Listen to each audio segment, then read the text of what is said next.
Bien, mon nom est Jean-Claude Brault, je vis en Belgique, dans la région de Namur. Je suis allé en Israël pour la première fois en 78. Évidemment, comme tout le monde, j'en ai entendu parler de 36 façons. En fait, je peux dire que le comité a contribué à changer ma compréhension du conflit, en ce sens que la connaissance que j'en avais construite jusque-là passait surtout par l'intermédiaire de publications, mais j'avais très peu l'occasion de rencontrer des témoins. Alors, les gens qui venaient ici à l'invitation du comité, et puis alors, le voyage que nous avons fait ensemble sur place, c'était le contact direct avec des gens du terrain qui ont raconté leur expérience, qui ont raconté ce qu'ils ont vécu. Et ce qui m'a semblé aussi intéressant, c'est qu'il y avait aussi des voix de juifs qui n'étaient pas du tout d'accord avec la position officielle et qui s'engageaient pour un autre type de vie commune sur leur terre commune.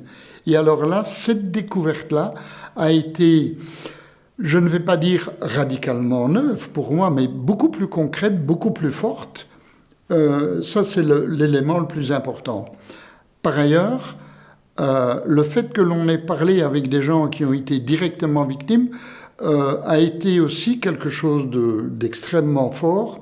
Je me souviens que nous avons été dans la maison d'un couple que je trouvais des personnes très âgées. En fait, ils sont beaucoup plus jeunes que moi, mais ils ont été tellement marqués par la vie qu'ils avaient l'air extrêmement vieux, dont on a déjà détruit la maison 3 fois, arraché les oliviers de leur plantation. Or, arracher un olivier, c'est presque arracher la vie, d'une façon tout à fait arbitraire, contre leur droit de propriété qui n'a aucun poids. Et quand vous êtes confronté à ce genre d'arbitraire contre des gens tout à fait démunis, où il n'y a aucune instance d'appel devant cela, vous dites non, ici, on n'est plus dans un cadre de relations humaines. Par ailleurs, il y a eu aussi d'autres situations de gens qui tentent de vivre ensemble, juifs et palestiniens ensemble, qui sont des initiatives que je trouve courageuses. Donc voilà plusieurs aspects que j'ai été content de rencontrer en direct grâce à ce que le comité a mis sur pied. Et tout ça n'était possible que grâce au type de contact que le comité a construit depuis des années.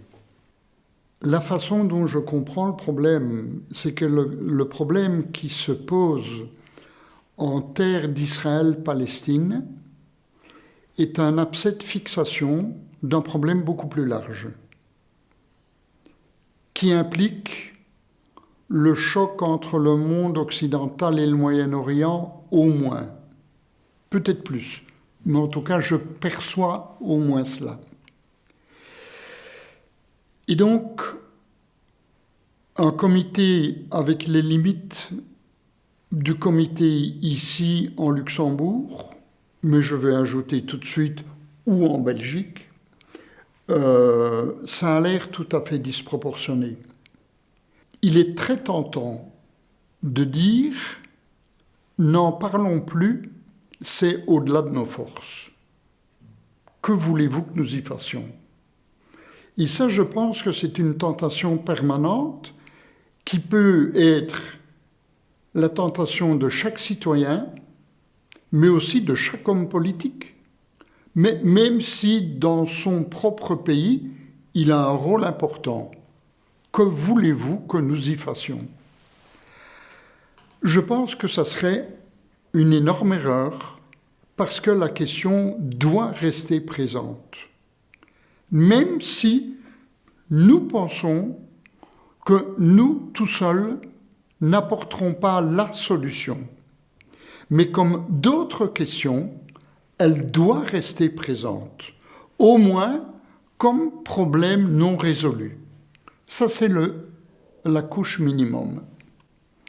J'en ajoute une deuxième, c'est que je pense qu'il faut qu'il y ait en permanence des voies de sensibilisation à une opinion publique qui voudrait bien oublier. Et je pense que c'est de la responsabilité, c'est un troisième niveau, que c'est de la responsabilité de la société civile de réinterpeller chaque fois les responsables, de dire mais jouez votre rôle, sachant que c'est ingrat comme rôle.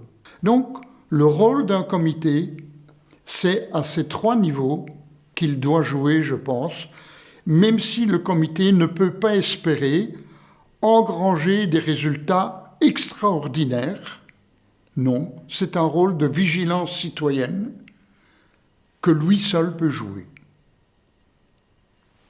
Donc je vais dire que la chose la plus forte, le plus beau cadeau que le comité m'a fait, c'est de me permettre de voir qu'un peuple qui est dans des conditions de vie impossibles, ou plus exactement, il me semble